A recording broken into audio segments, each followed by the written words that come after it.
नमस्कार दोस्तों, स्वागत है आपका आज के मुख्य समाचार में, जिसमें सबसे पहली और बड़ी खबर में आपको बताएंगे कि राजस्थान चुनाव में कांग्रेस का लक्ष्य 156 सीटें जीतना। जयपुर में सीएम गहलोत ने जलाए 1,65,000 दीपक। दूसरी खबर में जिक्र होगा कि संकल्प पत्र नहीं, जुमला, घपला और घोटाला पत्र। सुप्रिया सुनेत और सुरजेवाला ने बीजेपी पर बोला हमला, कहा मोदी जी ने भी नहीं किए हस्ताक्षर। तीसरी खबर में जिक्र होगा कि जहां गरीबी दियों से तेल ले जाने के लिए मजबूर करे, वहां उत्सव का प्रकाश धुंधला हो जाता है।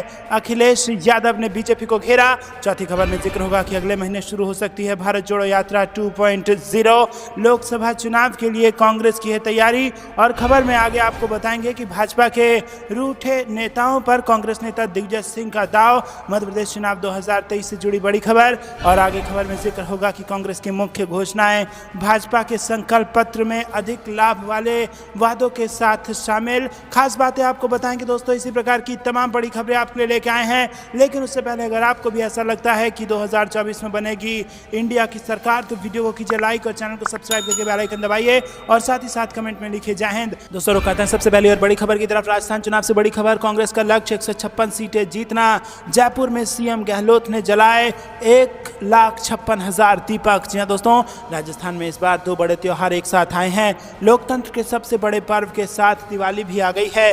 चुनावी गहमा गहमियों के बीच त्योहार सेलिब्रेट किया जा रहा है, या यूं कहे कि त्योहार सेलिब्रेट करने के बहाने प्रचार प्रसार पर जोर दिया जा रहा है। रूप चौदस यानी छोटी दिवाली को सीएम अशोक गहलोत भोपालगढ़, लोहावट और फलौदी दौरे पर रहे, जहां उन्होंने चुनावी सभाओं को संबोधित किया। और दिवाली की पूर्व संध्या पर सीएम गहलोत जयपुर लौटे और विद्याधर नगर स्टेडियम में आयोजित दीपोत्सव कार्यक्रम में शामिल हुए। जयपुर के विद्याधर नगर में आयोजित कार्यक्रम पार्टी के कोषाध्यक्ष और कांग्रेस प्रत्याशी सीताराम अग्रवाल की ओर से आयोजित किया गया। चूंकि इस बार के विधानसभा चुनाव में कांग्रेस ने 156 सीटें जीतने का लक्ष्य बनाया है, लिहाजा इस दीपोत्सव कार्यक्रम में भी 1,56,000 दीपक जलाए गए। मुख्यमंत्री अशोक गहलोत ने दीपक जलाकर कार्यक्रम का शुभारंभ किया। इस दौरान जयपुर शहर के सभी विधानसभा क्षेत्रों के कांग्रेस प्रत्याशी मौजूद रहे, जिनमें पुष्पेंद्र भारद्वाज, डॉक्टर अर्चना शर्मा, अभिषेक चौधरी, प्रताप सिंह खचरियावास और अमीन कागजी शामिल थे। रुक करते हैं ब्रेकिंग न्यूज की तरह। संकल्प पत्र नहीं, जुमला, घपला और घोटाला पत्र। सुप्रिया सुनेत और सुरजेवाला ने बीजेपी पर बोला हमला, कहा मोदी जी ने भी नहीं किए हस्ताक्षर। जी हां दोस्तों, आपको बता दें कि यहां पर बड़ी खबर आ रही है। मध्य प्रदेश विधानसभा चुनाव के लिए भारतीय जनता पार्टी अपना संकल्प पत्र जारी कर रही है। वहीं बीजेपी के इस संकल्प पत्र पर कांग्रेस हमलावर हो गई है और इसी कड़ी में कांग्रेस राष्ट्रीय प्रवक्ता सुप्रिया सुनेत भोपाल और रणदीप सिंह सुरजेवाला ने इंदौर में प्रेस कॉन्फ्रेंस में संकल्प पत्र पर निशाना साधा है। दोस्तों, कांग्रेस राष्ट्रीय प्रवक्ता सुप्रिया सुनेत ने संकल्प पत्र पर निशाना साधते हुए कहा कि बीजेपी ने 96 पेज का जुमला पत्र रिलीज किया है। मोदी जी की गारंटी के नाम पर रिलीज किए जुमला पत्र पर मोदी जी ने भी हस्ताक्षर नहीं किए। उन्होंने कहा कि ये तो जो समारोह हुआ वो शिवराज जी की विदाई का समारोह हुआ। मामा जी को बीजेपी ने गायब कर दिया। अब बीजेपी में इस बात की होड़ मची हुई है कि हार का ठीकरा किसके सर फोड़ा जाए। वहीं दोस्तों, आपको बता दें कि बीजेपी के संकल्प पत्र का जमकर यहां पर उस पर निशाना साधा जा रहा है। सुप्रिया सुनेत ने कहा कि बीजेपी ने संकल्प पत्र में लाडली बहना योजना का कोई जिक्र नहीं किया। मामा अपनी बहनों को ही छल रहे हैं। सस्ते गैस सिलेंडर का जिक्र किया है, इस पर कैसे भरोसा करें।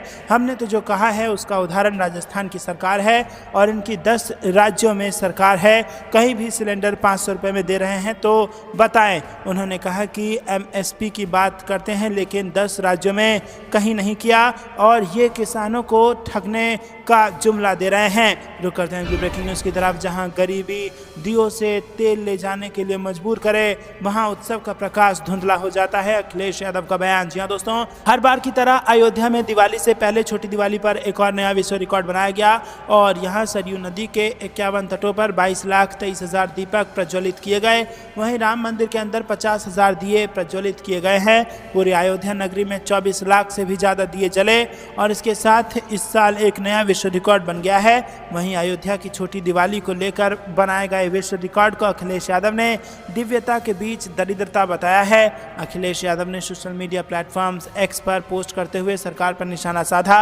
उन्होंने एक्स पर पोस्ट करते हुए लिखा कि इन दियों को जलाने के लिए 25,000 से भी ज़्यादा वॉलंटियर्स ने भाग लिया। वहीं इस दौरान 50 से ज़्यादा देशों को उच्चायुक्त और राजदूत अयोध्या में मौजूद रहे।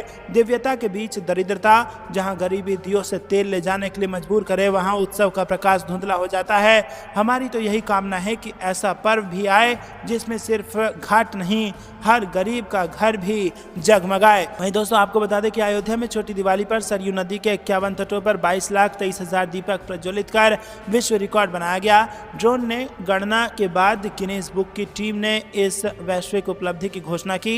Guinness book of world record की ओर से इस नए कीर्तिमान की घोषणा करने के साथ इसका प्रमाण पत्र राज्यपाल आनंदीबेन पटेल और मुख्यमंत्री योगी आदित्यनाथ को सौंपा गया।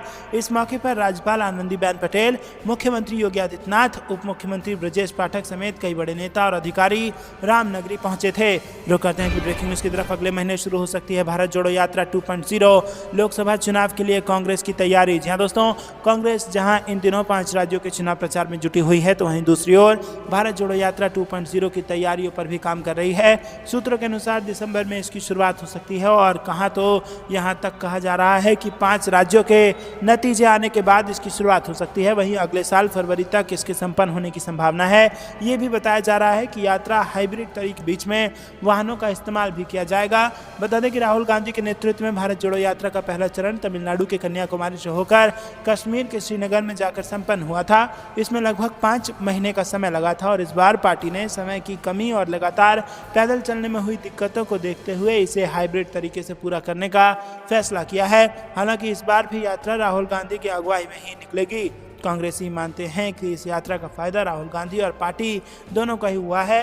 पहले चरण की यात्रा से जहां पार्टी ने लोग मजबूती से कनेक्ट हुए, तो वहीं राहुल गांधी की इमेज भी बदली। यात्रा के बाद हुए 2 राज्यों हिमाचल प्रदेश और कर्नाटक के चुनाव में मिली जीत के लिए यात्रा को भी अहम माना जा रहा है। भारत जोड़ो यात्रा के दूसरे चरण को पार्टी 2024 के चुनाव के लिए काफी अहम मान रही है। पार्टी के रणनीतिकारों का मानना है कि अगले साल जनवरी के बाद से देश में आम चुनावों को लेकर माहौल और गतिविधियां बननी शुरू हो जाएगी। दोस्तों आपको क्या कुछ लगता है कमेंट में जरूर बताइए। वीडियो लाइक नहीं किया तो लाइक जरूर कीजिएगा। रुक करते हैं ब्रेकिंग न्यूज की तरफ। भाजपा के रूठे नेताओं पर कांग्रेस नेता दिग्विजय सिंह ने चला दाव। जी हां दोस्तों, आपको बता दें मध्य प्रदेश विधानसभा के चुनाव समर के आखिरी चरण के प्रचार के दौरान पूर्व मुख्यमंत्री और राज्यसभा सदस्य दिग्विजय सिंह उर्फ दिग्गी राजा ग्वालियर चंबल में एक अलग ही मिशन पर निकले हैं और वो यहां भाजपा के रूठे नेताओं को कांग्रेस की सदस्यता दिलाकर भाजपा में सेंध लगाने का प्रयास कर रहे हैं। 3 दिन पहले श्योपुर के प्रवास के दौरान उन्होंने भाजपा के पूर्व जिलाध्यक्ष व 2 बार के नगर पालिका अध्यक्ष रहे भाजपा के प्रदेश कार्य समिति सदस्य दौलत राम गुप्ता और जनपद अध्यक्ष रीना मीना को कांग्रेस में शामिल कराया। वहीं दोस्तों गुरुवार को ग्वालियर के एक कार्यक्रम में पूर्व विधायक और भीतरवाड़ क्षेत्र में प्रभाव रखने वाले ब्रिजेंद्र तिवारी को पाला बदल करा दिया। दोस्तों करते हैं अगली ब्रेकिंग न्यूज की तरफ। कांग्रेस की मुख्य घोषणाएं भाजपा के संकल्प पत्र में अधिक लाभ वाले वादों के साथ शामिल। जी हां दोस्तों, यहां पर भाजपा ने दिवाली से 1 दिन पहले मध्य प्रदेश चुनाव के लिए अपना संकल्प पत्र जारी किया। इस संकल्प पत्र की खास बात यह है कि भाजपा ने कांग्रेस के कई वादों पर चुनाव से पहले अमल शुरू कर दिया था। अब कांग्रेस ने अपने वचन पत्र में जो नए गेम चेंजर वादे किए, जिनकी जनता के बीच सबसे ज्यादा चर्चा है, भाजपा ने उनमें से कई को शनिवार को जारी संकल्प पत्र में शामिल कर लिया है। भाजपा अध्यक्ष जेपी नड्डा ने संकल्प पत्र जारी करते हुए कहा कि सरकार बनते ही योजना बनाकर इसे पूरा किया जाएगा। कांग्रेस ने महिलाओं को नारी सम्मान योजना के तहत 500 रुपए में गैस सिलेंडर और 1500 रुपए प्रति माह देने का वादा किया था। मुख्यमंत्री शिवराज सिंह चौहान ने लाडली बहना योजना के तहत 1000 रुपए भुगतान शुरू कर 3000 रुपए तक पहुंचाने और गैस सिलेंडर 450 रुपए में ही देना पहले ही शुरू कर दिया था। संकल्प पत्र में उससे आगे की बात करते हुए लाडली बहनों को मासिक आर्थिक सहायता के साथ आवास भी देने का वादा किया गया है। और इसी तरह कांग्रेस ने वचन पत्र में कहा है कि वो 2600 रुपए में गेहूं और 2500 रुपए प्रति क्विंटल धान खरीदेगी। नड्डा ने कहा कि भाजपा 2700 रुपए में गेहूं और 3100 रुपए प्रति क्विंटल धान खरीदेगी। इस तरह गेहूं में कांग्रेस से 100 रुपए प्रति क्विंटल और धान में 600 रुपए प्रति क्विंटल ज्यादा देने की बात कह दी है। मध्य प्रदेश विधानसभा चुनाव में भाजपा की लाडली बहना योजना और कांग्रेस की धान व गेहूं खरीदी का वादा सबसे ज्यादा चर्चा में है। दोस्तों रुक करते हैं अगली ब्रेकिंग न्यूज की तरफ। अपनी सरकार के खिलाफ अनशन पर बैठे बीजेपी नेता फूट फूट कर रोए। जी हां दोस्तों, आपको बता दें कि बलिया में बीजेपी नेता की प्रशासन सुनवाई नहीं कर रहा है। प्रशासनिक उदासीनता के खिलाफ नंदलाल सिंह को घेरने पर बैठने के लिए मजबूर होना पड़ा। उन्होंने जिलाधिकारी कार्यालय परिसर में डेरा जमा दिया है। नंदलाल सिंह बीजेपी के पूर्व जिला महामंत्री और वर्तमान में चिलकरहर ब्लॉक के मंडल प्रभारी हैं। अनशन पर बैठे बीजेपी नेता की पुश्तैनी जमीन पर दबंगों ने कब्जा कर लिया है। पुश्तैनी जमीन सदर तहसील क्षेत्र के चिरुइया गांव में है और उन्होंने बताया कि शिकायत के बावजूद दबंगों पर प्रशासन एक्शन नहीं ले पाया। उन्होंने कहा कि अपनी ही सरकार में दबंगों के कब्जे से जमीन मुक्त नहीं करा पा रहे हैं। आयुर्वेदिक यूनानी अस्पताल की जमीन पर भी दबंगों ने कब्जा कर रखा है। सुनवाई नहीं होने पर बीजेपी नेता ने जिलाधिकारी कार्यालय परिसर में 6 नवंबर को अनशन शुरू कर दिया।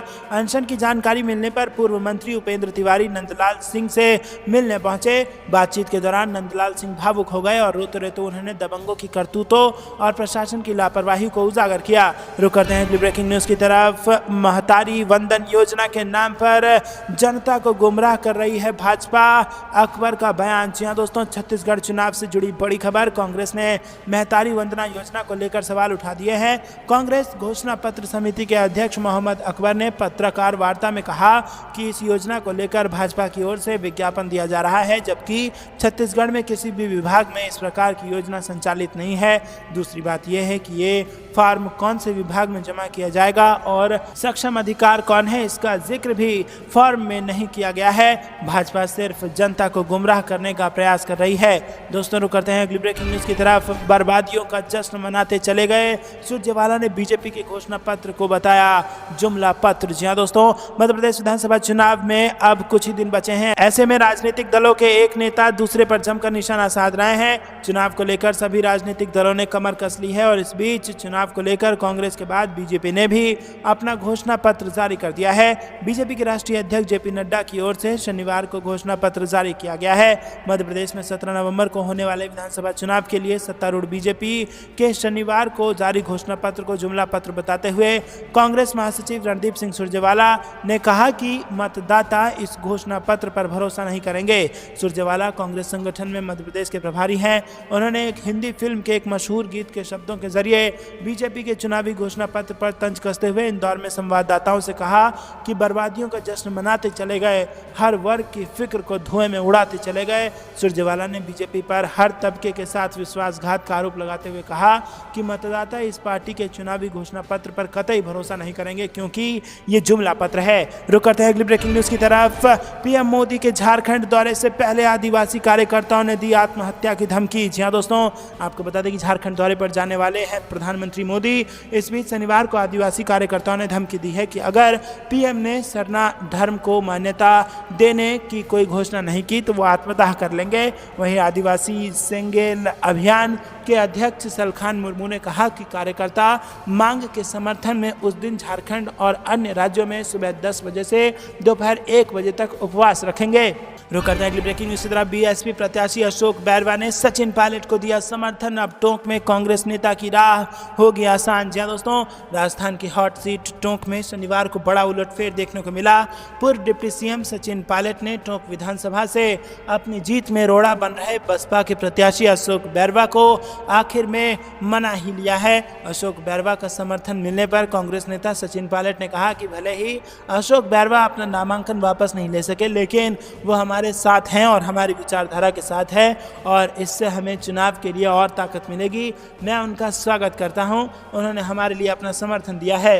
दरअसल अशोक बैरवा ने सचिन पायलट की मौजूदगी में मीडिया के सामने समर्थन देने की घोषणा कर दी है।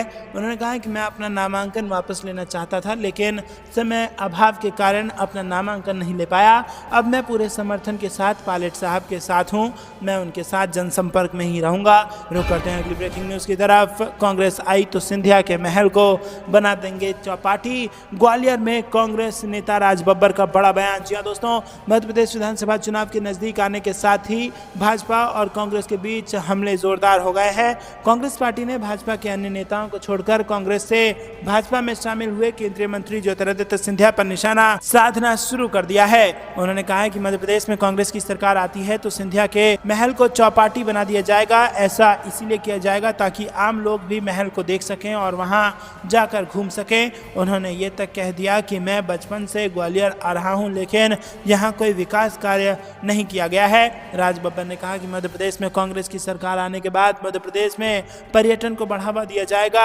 जब पर्यटन को बढ़ावा दिया जाएगा तो जनता महल देखने भी जाएगी। राज बब्बर ने कहा कि सिंधिया ने अब तक बहुत मौज की है और अब जनता मौज करेगी, इसीलिए अब जनता महल में आएगी और वहां पर मजे से चाट खाएगी। ग्वालियर में प्रेस कॉन्फ्रेंस के दौरान जब राज बब्बर से पूछा गया कि क्या इस चुनाव में भी विकास की बजाय राम और धर्म प्रमुख मुद्दे हैं, इस पर राज बब्बर ने भाजपा पर तंज कसते हुए कहा कि जहां तक भगवान राम का सवाल है तो हमारे राम तो सबके हैं। भाजपा का राम सिर्फ इनका होगा, लेकिन हमारा राम सबका है। हम तो खुद सनातनी हैं, इसीलिए हम सनातन के बारे में कुछ भी नहीं कहना चाहते। रुक करते हैं ब्रेकिंग न्यूज की तरफ। एक बार फिर छत्तीसगढ़ आएंगे राहुल गांधी, कांग्रेस प्रत्याशियों के पक्ष में करेंगे प्रचार। जी हां दोस्तों, आपको बता दें कि छत्तीसगढ़ में चुनावी बिगुल बजने के बाद कांग्रेस के दिग्गज नेताओं का प्रदेश दौरा लगातार जारी है। छत्तीसगढ़ में विधानसभा चुनाव के लिए पहले चरण का मतदान हो चुका है और 17 नवंबर को दूसरे चरण के लिए मतदान होना है। दूसरे चरण के मतदान से पहले नरेंद्र मोदी, गृह मंत्री अमित शाह समेत तमाम बड़े केंद्रीय मंत्रियों की तरफ से कांग्रेस अध्यक्ष मल्लिकार्जुन खड़गे, राहुल गांधी, प्रियंका गांधी समेत दिग्गज नेताओं का छत्तीसगढ़ दौरा जारी है। रुक करते हैं अगली ब्रेकिंग न्यूज की तरफ। फिलिस्तीन के खिलाफ भारत को हथियार की तरह इस्तेमाल कर रहा इजरायल। केरल के मुख्यमंत्री विजयन ने मोदी सरकार के स्टैंड को बताया गलत। जी हां दोस्तों, केरल के मुख्यमंत्री पिनाराई विजयन ने शनिवार को बड़ा दावा किया। उन्होंने कहा कि भारतीय जनता पार्टी की इजरायल का समर्थन करने की नीति को भारत के आधिकारिक रुख के रूप में नहीं गिना जा सकता है। विजयन ने कहा कि भारत को इजरायल के साथ सैन्य और रक्षा अनुबंधों को रोकने की जरूरत है। उन्होंने इस बात पर जोर दिया कि भारत को इजरायल द्वारा फिलिस्तीन के खिलाफ हथियार के रूप में इस्तेमाल किया जा रहा है। पिनाराई विजयन ने कहा कि हमारी एकजुटता फिलिस्तीन के प्रति है। पिनाराई विजयन ने कोझिकोड में एक कार्यक्रम के दौरान कहा कि कृपया इजरायल का समर्थन करने की भाजपा की नीति को भारत के रुख के रूप में ना गिने। भारत को इजरायल के साथ सैन्य और रक्षा अनुबंध बंद करने की जरूरत है। इजरायल द्वारा भारत को फिलिस्तीन के खिलाफ एक हथियार के रूप में इस्तेमाल किया जा रहा है। रुक करते हैं अगली ब्रेकिंग न्यूज की तरफ। किसान 26 नवंबर को करेंगे चंडीगढ़ कूच। अफीम की खेती, एमएसपी और गन्ने के भाव की रखेंगे मांग। जी हां दोस्तों, यहां पर केंद्र सरकार और पंजाब सरकार की ओर से किसानों की लंबित मांगों को लागू न करने के विरोध में भारतीय किसान यूनियन पंजाब 26 नवंबर से 3 दिन के लिए चंडीगढ़ का घेराव करेगी और इस घेराव में देश के 32 किसान संगठन शामिल होंगे। और ये बातें यूनियन के प्रदेश प्रधान हरिंदर सिंह लखोवाल और सरपरस्त अवतार सिंह मेहुल ने बैठक के दौरान कही। उन्होंने कहा कि पूरे पंजाब से हजारों की संख्या में किसान अपने ट्रैक्टर के साथ शामिल होंगे। इसके बाद भी किसानों की मांगों को पूरा नहीं किया गया तो फिर दिल्ली की तरफ कूच किया जाएगा और अनिश्चित काल के लिए हजारों किसान मोर्चा खोलकर बैठ जाएंगे।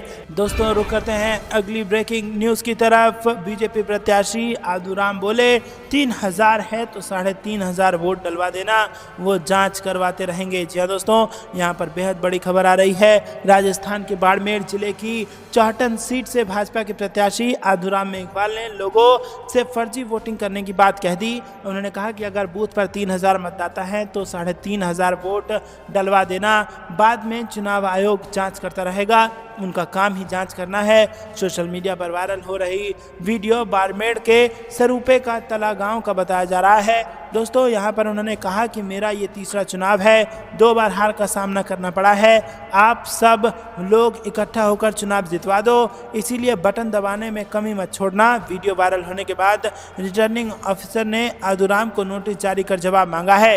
रुक करते हैं अगली ब्रेकिंग न्यूज की तरफ। बचपन में जवाई का पानी पीकर बड़ा हुआ, अब कर्ज उतारने की बारी मेरी। सीएम गहलोत ने राजस्थान चुनाव में किया बड़ा ऐलान। जी हां दोस्तों, यहां पर आपको बता दें कि पाली, जालोर, सांचौर तथा सिरोही जिले की विधानसभा सीटों को साधने के लिए मुख्यमंत्री अशोक गहलोत ने शुक्रवार को बाली, सुमेरपुर व भीनमाल में जनसभाएं ली और जवाई पूर्ण भरण के मुद्दे को भुनाते हुए उन्होंने कहा कि मैं बचपन में जवाई का पानी पीकर बड़ा हुआ हूं, अब कर्ज उतारने की मेरी बारी है और इसी क्रम में जवाई पुनर्भरण के लिए प्रयास शुरू किया गया है। गहलोत ने प्रधानमंत्री नरेंद्र मोदी व पूर्व मुख्यमंत्री वसुंधरा राजे पर निशाना साधते हुए कहा कि दोनों ने धरातल पर कोई कार्य नहीं किया।